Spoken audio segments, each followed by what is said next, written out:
We will have 4 sessions.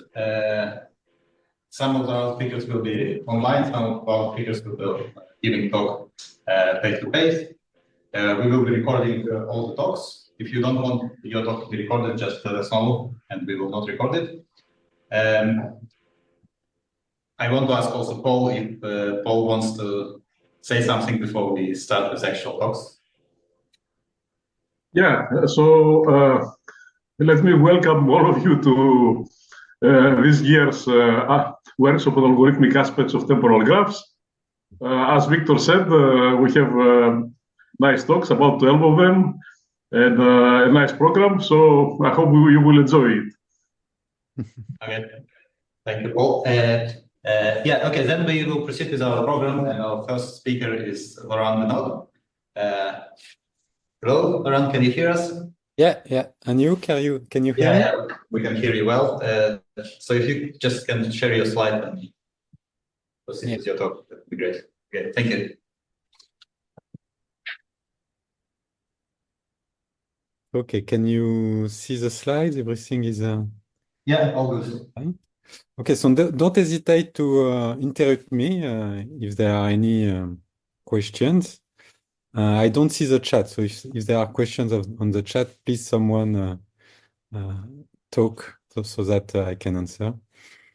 So I will present.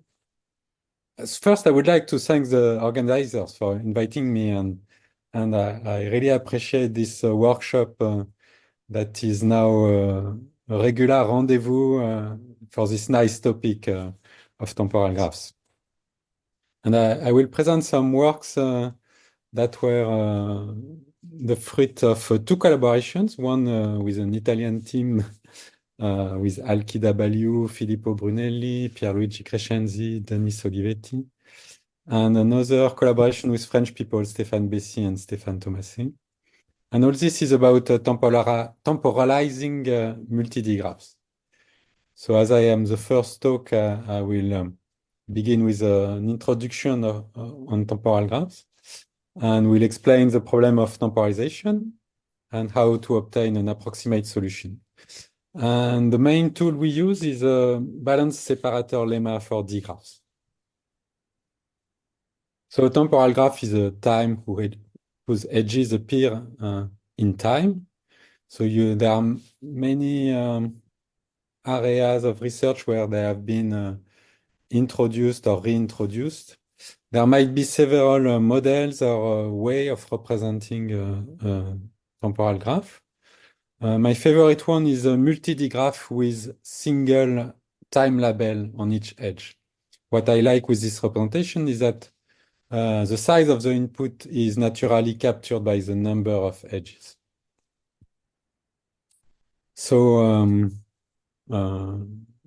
the topic we are going to focus here is again about connectivity, and the temporal path is simply a path in this multi-D graph where edge labels strictly increase. I will, in the problem of temporalization, I think strict paths are more meaningful.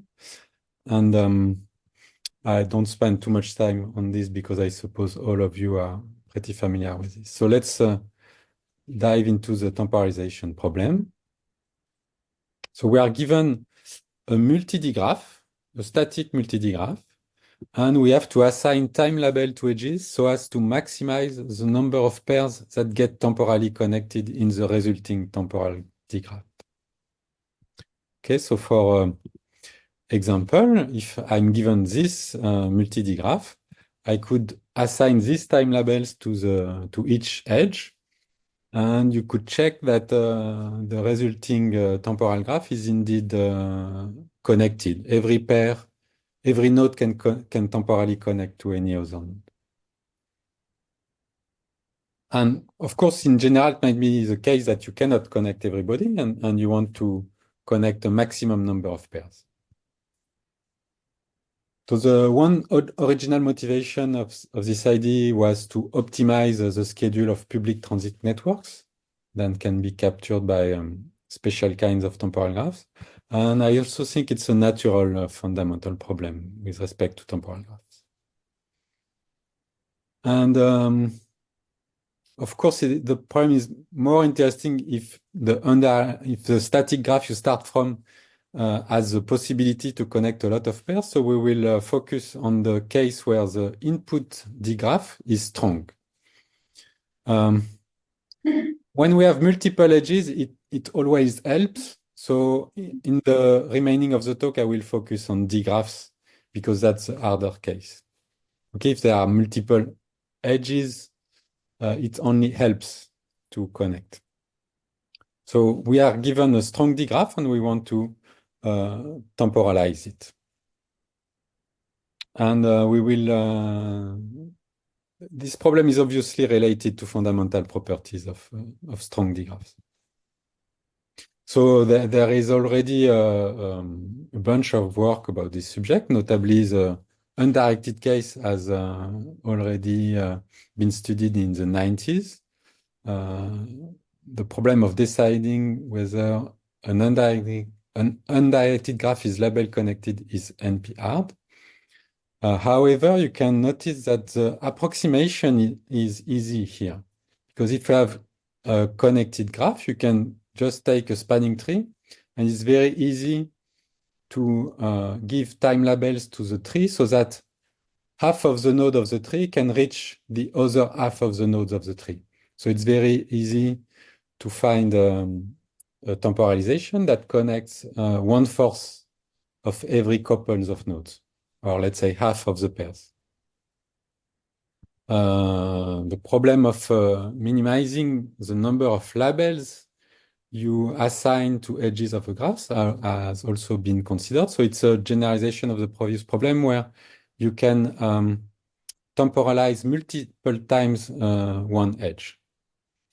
And again, here it's quite easy, even in the D-graph case, it would be quite easy to approximate the optimum, because if you can schedule twice each edge in a strong D-graph, you can build easily an in tree and an out tree rooted at the same node, and with 2 labels per edges, you can connect every pairs. So and the minimum would be at least 1 for each edge, for each node of the tree. So it's quite easy to obtain an approximation. A related problem with a strong D-graph is the problem of finding an in-branching and out-branching in a strong D-graph that are disjoint and share the same root. And this problem was shown to be NP-hard already in the 90s. Okay. And obviously, if you have an in-branching and an out-branching with same root, it's very easy to find a temporalization that connects all nodes together. So we proved that the problem is NP-hard. You cannot deduce NP-hardness problem from the undirected case. The directed case is slightly different. And it's very easy to make a 3-sat reduction to this problem.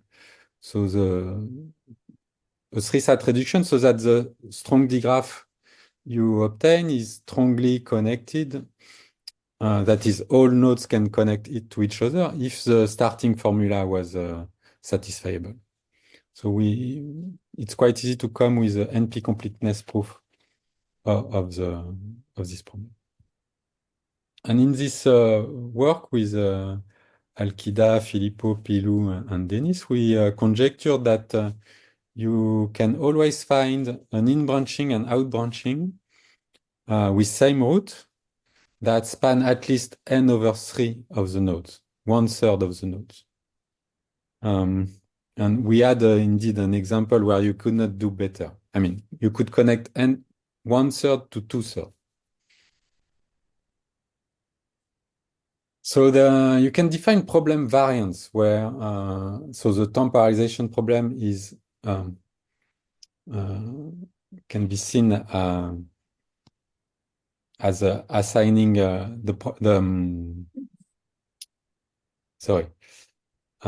so the problem is just to assign time labels, but you can also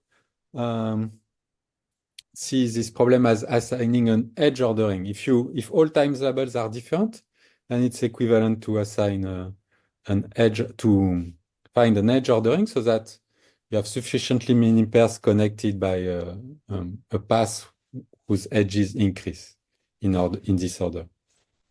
But you could also think of a node ordering. Can you find a node ordering so that a constant fraction of pairs are connected with paths whose nodes increase in this order? And if you have an edge ordering, you can solve the problem if you can find an in-branching and an out-branching with same root that span a constant fraction of nodes, as I already mentioned. And the same thing in the node version of the problem. If you can find two disjoint, I would say, in-tree and out-tree to stress the fact that the only common node they have is the root, then it's easy to find an ordering of the nodes that has the property of connecting a constant fraction of pairs of nodes.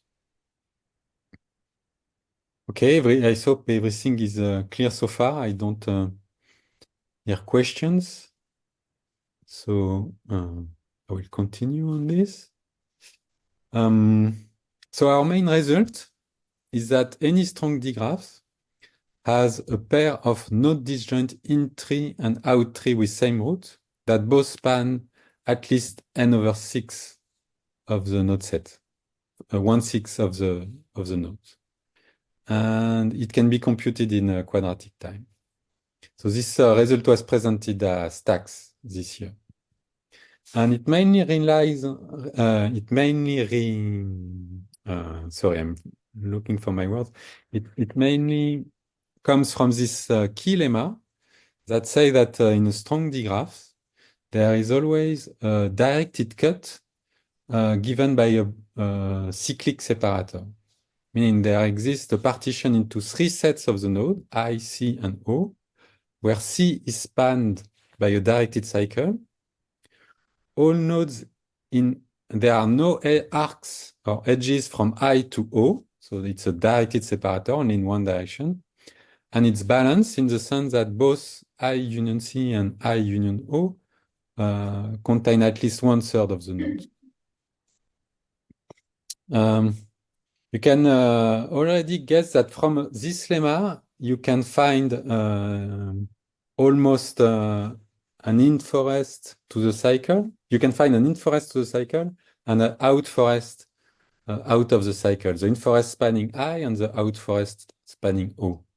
Indeed, if the graph is strongly connected, every node in I has an out neighbor that is either in I or in C, because there is no arc from I to O. So you can easily build, you see, an in-forest spanning all nodes of I and with roots in C, and similarly, an out-forest spanning all nodes of O with roots in C. And it's not too hard to compute the two trees once you have such a forest and cycle. You just have to cut the cycle at the right place. And our main tool to get to this lemma is what we call a left maximal depth first search tree. So let's just run the sketch of the proof. So we start from a strong D-graph and we make a DFS search of the tree. So the ordering of the nodes correspond to the order in which they are visited by my DFS. And here you will notice that this DFS has this special property of being left-right order, in the sense that when you consider a node, for example, node 4 here, its left subtree, rooted at 5, is as size at least as large as its second subtree rooted at 9, which is at least as large as its third subtree rooted at 12. Okay, so for each node, the subtrees are ordered from left to right by non-increasing size.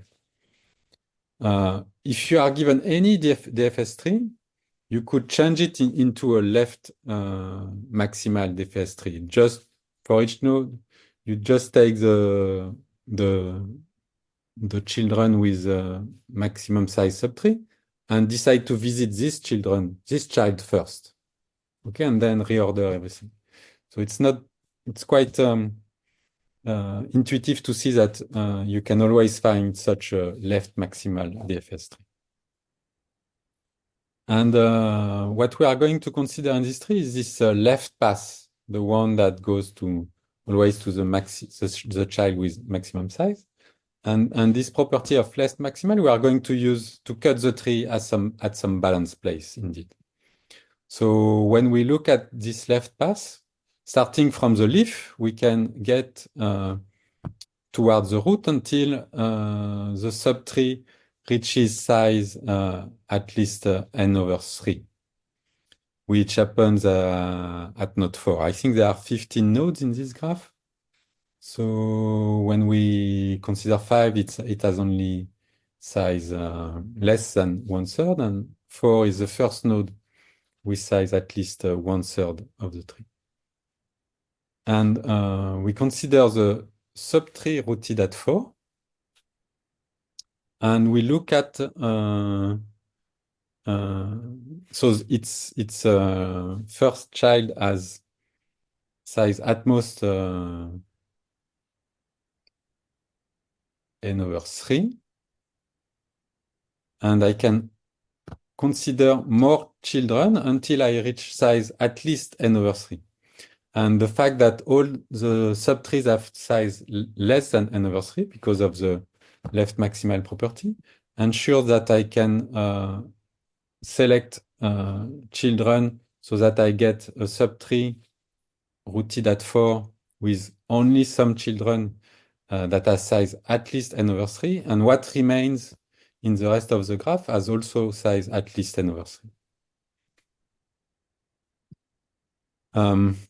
So here the subtree would be the tree containing 5 and 9.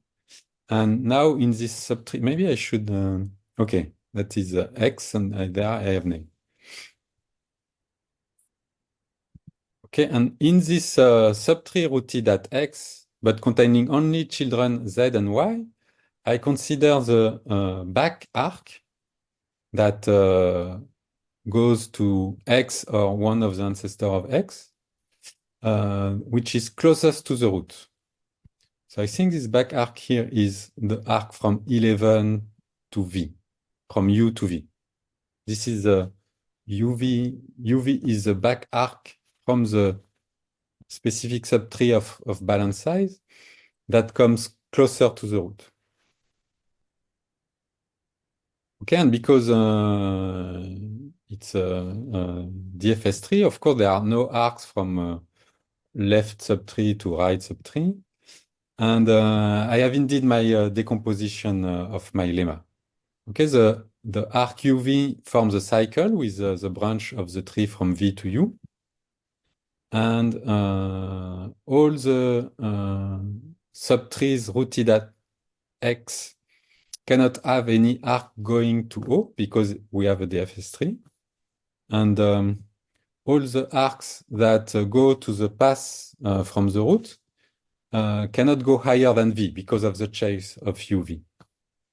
UV was the back arc coming closest to the root. So this is how we get our ICO decomposition, and the balancing comes from the left-right maximal property of the DFS, and the directed cut property comes from the fact that we started from a DFS tree from the beginning. So now that I have this ICO decomposition, I can forget about the DFS numbering, and I just use this decomposition to build spanning forest rooted at the cycle. So for each node in I, as I already mentioned before, the graph being strongly connected, each node has an out neighbor. So each node in I has an out neighbor, and this out neighbor, because of the cut property, can only be in I or in C.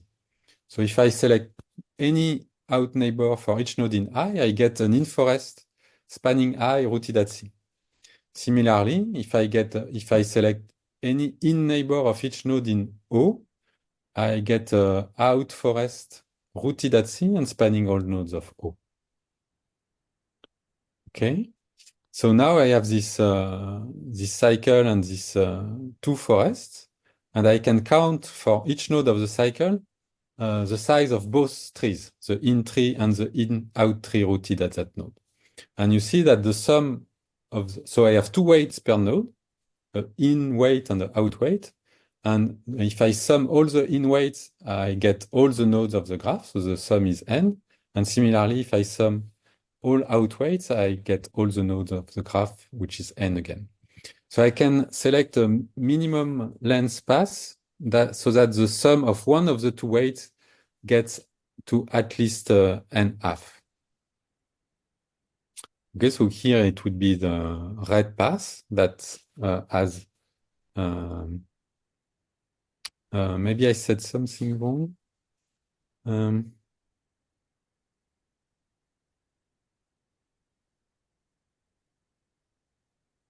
Yeah, I said something wrong. It's not n. The sum of weights is not n. Is at least n over 3.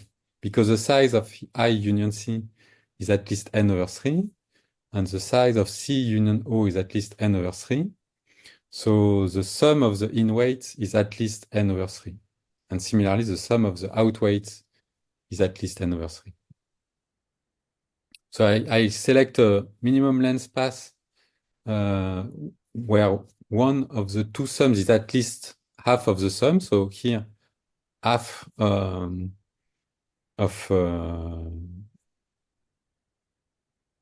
n over 3 would be 5. So that's 1 plus 4 is 5. And no, n over 3 is 5. So I'm a bit confused with my count here.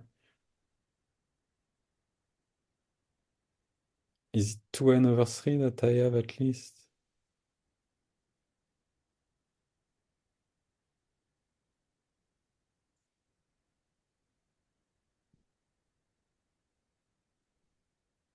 Okay, so it's as soon as I have a sum that reaches n over 6, I'm happy. So I'm happy with this red path with sum 5.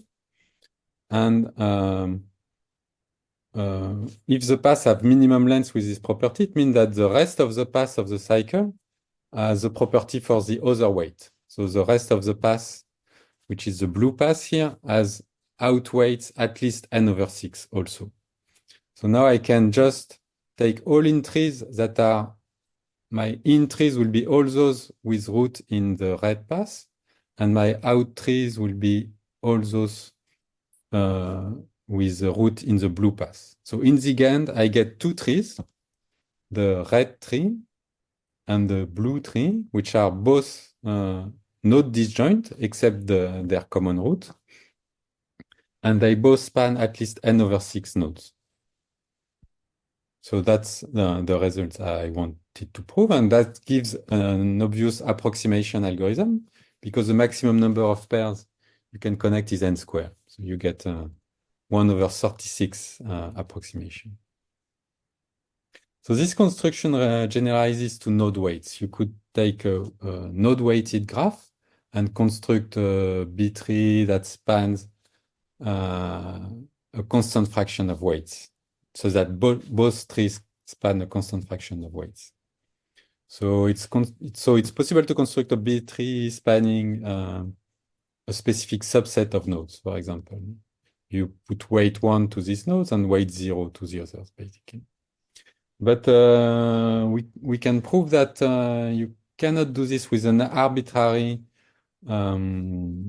set of pairs you would like to connect.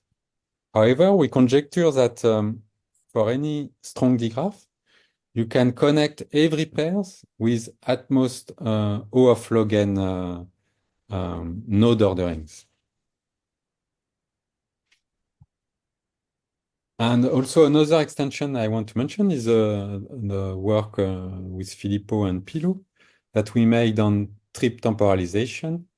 When focusing to transit networks, edges are not independent, and you cannot schedule edge independently one from another because edges come from trips of vehicles in the network, and you have to schedule all the edges of one trip, one after the other in the way the bus or the metro is running. So you can just change, let's say, the appearing time of the first edge, and then the full trip is temporalized by the delays of the underlying metro.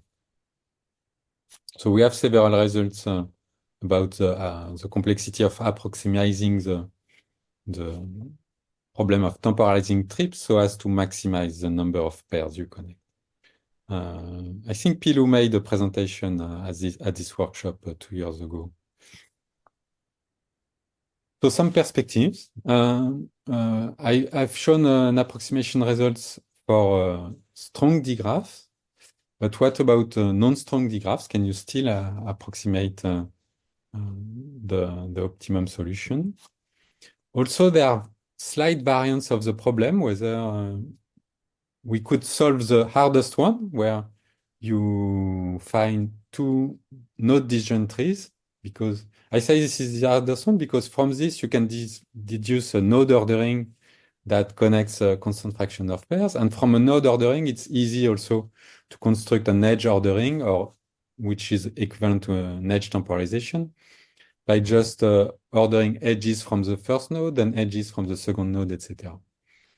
But edge ordering may give more slack. So is there a gap between the approximation factors you can get in one problem versus the other? Also, what is the complexity of computing a left maximal DFS? So we have a NM algorithm, or N square if the graph is minimally strongly connected. But it's a fun question to ask whether you can go faster than quadratic. And another interesting question with respect to transit network and practical constraint is what about limited lifetime? Because the way I constructed the temporalization, I construct spanning trees, and then I temporalize from leaf to root and from root to leaf. So the lifetime I obtain in the end may be a constant fraction of n, might be linear in the number of nodes. So what if the lifetime is restricted? What can you say in that case? Okay, that's it. Thank you for the attention. Any questions? Any questions from online?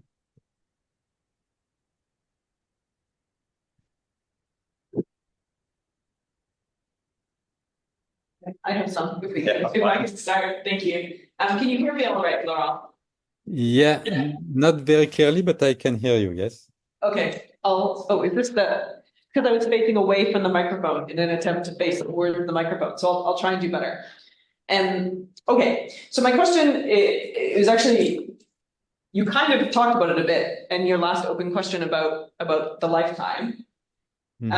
So I know it's future work, but have you thought about it at all? Is it related in some way to like finding, I know people work on these questions of like spanners that are sort of short, so spanners with like low height or very bushy spanning trees, this kind of thing. Is that related in any way?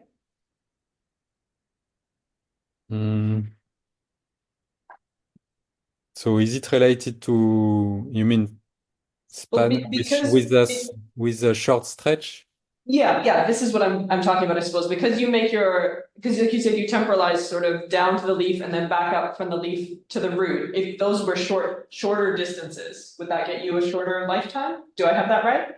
Yeah, of course. If you can span with short depth trees, you will get a shorter lifetime. But this is not guaranteed to exist. I guess you would have to move to more complicated spanner. So what we construct is a very basic spanner, temporal spanner, I mean, in the form of an in tree and out tree. And I guess that to reduce lifetime, you would have to go to more complicated temporal spanners. Okay. Is anything known? Do you know about on what kinds of graphs those different sorts of spanners exist? I'm sure I've read some things, but I can't remember anything. There are some works by John Lorenzo D'Angelo about constructing spanners, temporal spanners of a click with a limited stretch. So there exist works in that trend, but starting from a click. And if you start from any graph, it might be the case that spanners, I mean, it's a sparse spanner, like n log n edges, and it has the property of having a low stretch also. And you have to start from the click, because if you start from any graph, maybe you cannot find a sparse spanner. But in our case, we don't ask the spanner to be sparse. We are just looking for temporalization. Thank you. Any other questions? Okay, I have one question about this conjecture of forward covering. Do you know anything like what any upper bound of K? So I mean, not trivial. if you start from a symmetric digraph, some kind of, I mean, you start from an undirected graph, basically. So, but you see it as a symmetric digraph. Then you can compute log n orderings that span every pair. You just because you see, if a first ordering can connect one half to the second half, and then you can also do the reverse ordering to connect. I mean, when I say connect any pair, I mean you either connect X to Y or Y to X. Okay. I don't ask to connect both couples, only one couple in the pair. So if I take some tree, I can connect one half to one half, and then I have to connect inside all pairs. So you can recurse and find easily something with log n orderings. We also have a lower bound of log n. So when we prove that you cannot connect arbitrary requests of pairs, it's again an example with a tree and specific pairs in a complete binary tree. And then you basically need log n orderings to connect all pairs. Or even, and one ordering is not enough to connect a constant fraction of pair. You can only connect n over log n to n over log n in this example. And yes, the last remark about asking to connect pairs rather than couples is that if you take a directed cycle and you ask to connect all possible couples of nodes, then you have to use n orderings. Because if you consider an edge uv of the cycle and you want to connect v to u, then you have to schedule first the edge from v, and then the next node. All the cycle must be temporalized so that v can go to u, and you will need a different ordering for each reverse arc you want to connect. But if you ask only for a pair, then it sounds doable. But you don't know anything better than, I don't know, for strongly digraphs. For the upper bound, we didn't. Indeed, we didn't try much to go into that direction. So. Okay, thank you. Any more questions? No, then let's thank Laurent again. Yeah, thank you.